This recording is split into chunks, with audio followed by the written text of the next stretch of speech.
คันมันมีเส้นเลือดแล้วก็ฝักต่อคันตัวใดเป็นสีขาวเราออกแล้วมันสิเน่าแตกไปสิ เอาไฟแยกส่อง นี่นะไฟโทรศัพท์ซ่องซะด้วยไข่ ส่องเส้นเลือดมันที่เป็นเส้นเลือด มันเป็นเส้นเลือดแล้วเป็นตัวเนาะมันบ่มีเส้นเลือดแล้ว เอาไว้เส้นเลือดแล้วมันเป็นไงอัน ให้ บุย เป็นคือกันคล้ายๆคือกัน คือกันอันบุมีเส้นเลือดอันมันบุมีเสื้อแล้วกับเวลาเขาส่องแล้วมันเป็นเส้นดำๆใหญ่ๆมันเสื้อมันตายแล้วมันสมบูรณ์ แพ้เขาเอาเข้าปัวเนาะเอาแพ้เปียกบ่แพ้แห้ง แห้งๆเลยเปียกคมชื้นมันขึ้น ฟิลหลังอันส่วนหลายคันไฟดับแล้วมันจากกันนั้นวะ เพราะเวลาไฟมันเกินหลาย เวลาตัวอย่างว่าอยู่ ไฟสมมุติว่าเขาฟักอยู่นี่มันมีไฟ เพื่อถามได้ตัวนี้นี่หม้อเก็บไฟของคอมพิวเตอร์ใส่ ได้ ได้บ่ ได้ เพราะว่าไฟอยู่บ้านมันมักดับ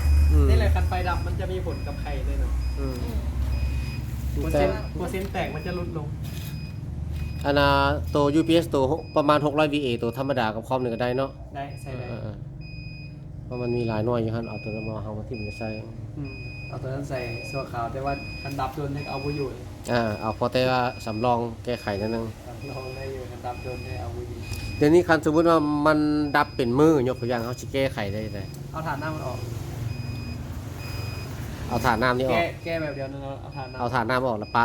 ไปหั่น มาถอดข้อต่อหัวปลั๊ก ตัวใด หัวปลั๊กสีดำนี่เดี๋ยวให้มันขึ้นกันละสิบออก แค่แล้วบัดไฟมาแล้วค่อยเอาเข้าคืนมันบ่ เพราะว่าคันเวลาไฟดับปุ๊บความซื่นเดี๋ยวนี้จะขึ้นฮอตร้อยคันเอาน้ำไปไหน